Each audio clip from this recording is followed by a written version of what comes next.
നല്ല മഴയുണ്ടായിരുന്നേ. നമ്മൾ പോയ ദിവസമേ വീട്ടിൽ നിന്നും അടുത്ത് കഴിഞ്ഞപ്പോൾ നമ്മൾ ചുമ്മാ എറണാകുളമൊക്കെ ഒന്ന് പോയതാണ്. പിന്നെ പോയി ആ വഴി അങ്ങ് പാണിയേലിപ്പോര വരെ എത്തി കേട്ടോ. നല്ല മഴയുണ്ടായിരുന്നു. ക്ലൈമറ്റ് അതാണ് വലിയ പ്രശ്നമൊന്നും എനിക്ക് തോന്നിയില്ല കേട്ടോ. നല്ല തണുപ്പൊക്കെ ഉണ്ടായിരുന്നു. പോണ വഴി ഞങ്ങൾ 3-4 മാനിനെയൊക്കെ കണ്ടേ. അവിടെ ഇറങ്ങി നിന്ന് കാറിൽ നിന്ന് പുറത്തിറങ്ങി എടുക്കണമെന്നൊക്കെ ഞാൻ വിചാരിച്ചു. പിന്നെ ഞാൻ വിചാരിച്ചു ഇനിയിപ്പോൾ അങ്ങനത്തെ ഒരു സ്ഥലമൊക്കെ ആയതാണ്, നീ അട്ടയൊക്കെ ഉണ്ടെങ്കിൽ അറിയില്ലല്ലോ, വെറുതെ തന്നെ അതിൻ്റെ വായി കൊണ്ടേ കാല് വെച്ച് കൊടുക്കണമെന്ന് വെച്ച് ഞാൻ കാറിൽ നിന്ന് ഇറങ്ങിയില്ല. കാറിൽ ഇരുന്നുകൊണ്ട് തന്നെ കേട്ടോ ഞാൻ ആ വീഡിയോ ഒക്കെ എടുത്തത്. ക്ലിയർ ആയോ എന്ന് എനിക്ക് ഡൗട്ടുണ്ട്. എന്നാലും 3-4 എണ്ണം ഉണ്ടായിരുന്നു കേട്ടോ.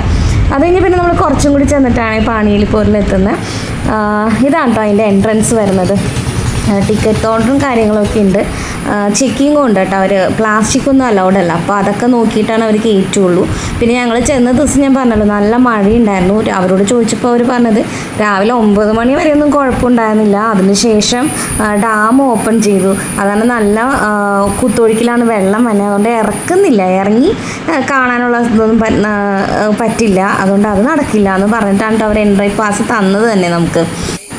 ആ എൻട്രിയുടെ അവിടെ നിന്ന് കുറച്ച് ഉള്ളിലേക്ക് നടക്കണം കേട്ടോ. കാടിൻ്റെ 2 സൈഡിലും കാട് പോലെയൊക്കെ, അതിൻ്റെ ഉള്ളിൽ കൂടെ ഇങ്ങനെ നടന്ന് വേണം പോകാൻ. പിന്നെ നമുക്കവിടെ കുറച്ച് ചെറിയ ചായക്കടകളും അവിടെയുള്ള വീടുകളിലെ ആൾക്കാർ തന്നെ നടത്തുന്ന ചെറിയ ചായക്കടയൊക്കെ ഉണ്ടായിരുന്നു. അപ്പോൾ എൻ്റെ ഹസ്ബൻഡ് ചായ കുടിക്കാൻ കയറിയതാണ്. അതിൻ്റെ ഇടയിൽ ഞങ്ങൾ കുറച്ച് ഫോട്ടോഷൂട്ടൊക്കെ നടത്തായിരുന്നു.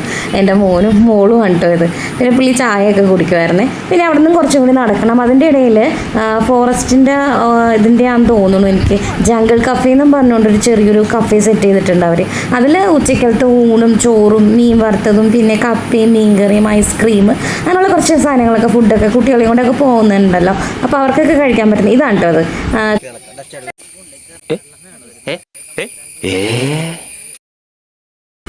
പിന്നെ നമ്മൾ കുറച്ചും കൂടി നടന്നപ്പോൾ അതിൻ്റെ അടുത്ത് എത്തി കേട്ടോ. അപ്പോൾ നമുക്ക് ഇവിടെ നിന്നേ കാണാൻ പറ്റിയായിരുന്നു നിറച്ച് വെള്ളമുള്ളത്. ഇതൊരു ടൈപ്പ് കൂൺ പോലെ തോന്നി കേട്ടോ. ഞാൻ കണ്ടിട്ടില്ല ഇതുവരെ, പക്ഷെ നല്ല ഭംഗിയിലിരിക്കേണ്ടപ്പോൾ ഞാൻ എടുത്തത്. നന്നായിട്ട് ഒഴുക്കിലാണ്ട് പോണേ. വലിയ മരത്തിൻ്റെ തടിയൊക്കെ ഒഴുകി പോകുന്നുണ്ടായിരുന്നു. പിന്നെ അവിടെ ഒരുപാട് സ്റ്റാഫും കണ്ടറിയാം, നമുക്ക് ഒരുപാട് സ്റ്റാഫൊക്കെ നിൽക്കണ്ടായിരുന്നു. അവർ ഇറങ്ങാനൊന്നും സമ്മതിക്കുന്നുണ്ടായിരുന്നില്ല. ഡാം ഒരു 9:30 കണ്ടാണ് രാവിലെ തുറന്നതെന്ന് പറഞ്ഞാൽ. നല്ല മഴയുണ്ടായിരുന്നു, മഴക്കാരും ഒക്കെ ആയിട്ട് നല്ല ക്ലൈമറ്റും കാര്യങ്ങളൊക്കെ ആയിരുന്നു. കുറച്ച് നേരം അവിടെയൊക്കെ നിന്ന് ഞങ്ങൾ എൻജോയ് ചെയ്തിട്ടോ. പിന്നെ അവിടെ നിന്ന് നേരെ പോയത് ഹരിത ബയോ പാർക്കിലേക്കാണ്. ഇതിന് മുമ്പ് ഞാൻ ഭൂതത്താങ്കട്ടൊക്കെ പോയി കഴിഞ്ഞപ്പോൾ അന്ന് പിള്ളേർ ചെറുതായിരുന്നു. അന്ന് മക്കളെയും കൊണ്ട് ഞാൻ ഇവിടെ വന്നിട്ടുണ്ട്. കുട്ടികൾക്കൊക്കെ എൻജോയ് ചെയ്യാൻ പറ്റിയ സ്ഥലമാണ് ഹരിത ബയോ പാർക്ക്. അവിടെ ഈ മീനുകൾ, പിന്നെന്താ കുറേ ടൈപ്പ് കോഴികൾ, മുയലുകൾ, അങ്ങനെ പിള്ളേർക്ക് ഇഷ്ടപ്പെടുന്ന കുറച്ച്. അവിടെയും ഹരിത ബയോ പാർക്കിൽ എൻട്രി പാസ് ഉണ്ട് കേട്ടോ. ഞങ്ങൾക്ക് 4 പേർക്ക് കൊണ്ട് 200 അങ്ങനെ എന്തോ ആയതേ. ഹസ്ബൻഡ് എടുത്തതാണ്, ഞാൻ ശ്രദ്ധിച്ചില്ല.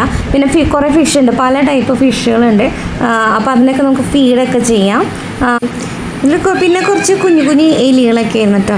എൻ്റെ മോൾക്ക് ഈ കുഞ്ഞു എലീനെ ഭയങ്കര ഇഷ്ടമാണ്. പക്ഷേ അത് കടിക്കുമല്ലോ, അത് കാരണം മോളെ സൂക്ഷിച്ചാണ് കൊണ്ടുപോയിരുന്നത്. അതിൽ ഇതേപോലത്തെ കുഞ്ഞു എലികളുണ്ടായിരുന്നു. പിന്നെ വേറൊരുത്തൻ ചക്രേനെ കണ്ടപ്പോൾ മുകളിലേക്ക് വന്നിട്ടുണ്ടായിരുന്നു കേട്ടോ. അപ്പോൾ ആൾ ഇത്തിരി നേരം അതായിട്ട് ഒന്ന് കളിച്ചു. പിന്നെ കാണാനുണ്ടായിരുന്നു പല ടൈപ്പ് മുയലുകളാണ് കേട്ടോ. മുയലെന്ന് പറയുമ്പോൾ അതിൽ ഒരെണ്ണം പ്രസവിച്ചിട്ടുണ്ടായിരുന്നു. അതിൻ്റെ ഒരു 3-4 കുഞ്ഞുങ്ങളൊക്കെ ഉണ്ടായിരുന്നു. പിന്നെ വലുതും ചെറുതുമായിട്ട് വേറെ കുറേ മുയലുകളൊക്കെ ഉണ്ടായിരുന്നു. പിന്നെ കുറേ ആനിമൽസൊക്കെ ഉണ്ട് കേട്ടോ അവിടെ. എമു ആയിട്ട്, പിന്നെ കുറേ കോഴികളായിട്ട്, ഫെസൻ്റ് ആയിട്ട്, അങ്ങനെയൊക്കെ. പക്ഷേ എനിക്ക് ഏറ്റവും ഇഷ്ടമുള്ളത് ഈ പുള്ളിക്കാരനെ കേട്ടോ. അവിടെ ചെന്നപ്പോൾ തന്നെ അവിടുത്തെ ചേട്ടൻ പറഞ്ഞു അതിലേക്ക് ഫ്ലാഷ് ലൈറ്റ് ഒന്നും അടിക്കരുത് കേട്ടോ വീഡിയോ എടുക്കാൻ വേണ്ടി. പിന്നെ മൊബൈലൊക്കെ പോയാൽ പിന്നെ കിട്ടലൊന്നുണ്ടാവില്ല, അതുകൊണ്ട് അതൊക്കെ നോക്കിയും കണ്ടും വേണം നിൽക്കാൻ എന്ന് പറഞ്ഞു. അപ്പോൾ ആ ചേട്ടൻ എനിക്ക് വീഡിയോ എടുക്കാൻ വേണ്ടി ഒരു ഫിഷിനെ കൊണ്ടുവന്നിട്ടേ.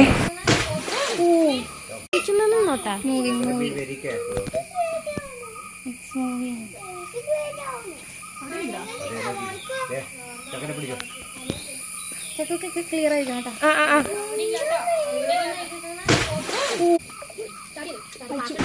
ഈ മീൻ എങ്ങാണ്ട് 200 കിലോ 200 കിലോയുടെ അടുത്ത് വെയിറ്റ് ഉണ്ടെന്നൊക്കെയാണ് അവർ എഴുതി വെച്ചേക്കുന്നത്.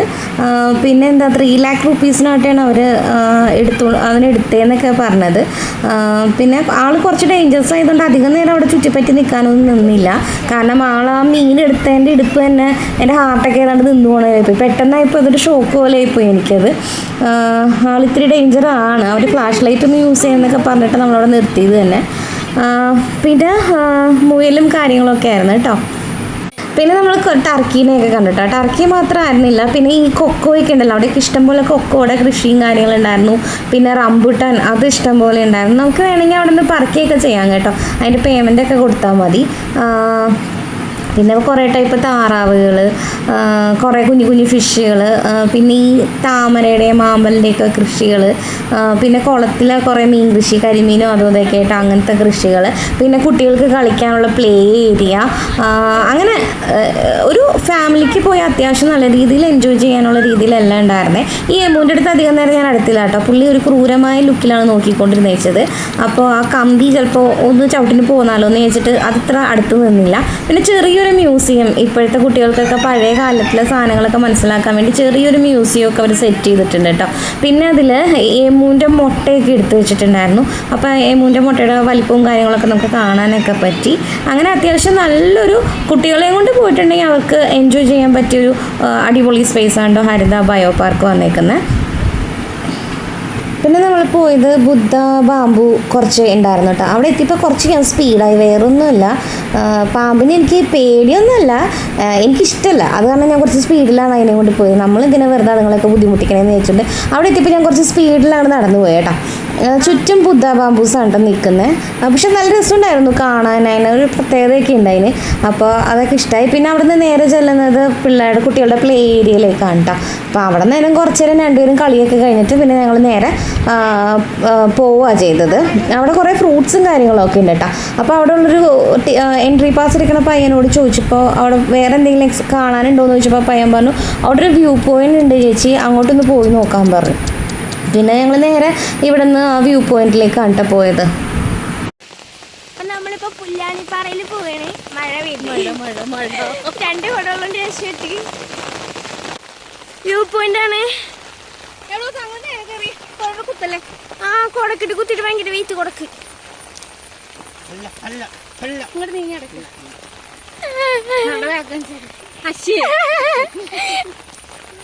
അവിടെ എടുത്തു.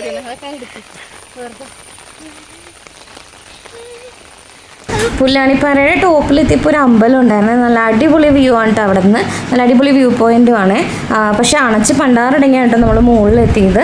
എൻ്റെ ഈ വീഡിയോ നിങ്ങൾക്ക് ഇഷ്ടമാവണമെങ്കിൽ ലൈക്ക് ചെയ്യാനും സബ്സ്ക്രൈബ് ചെയ്യാനും ഷെയർ ചെയ്യാനൊന്നും മറക്കും.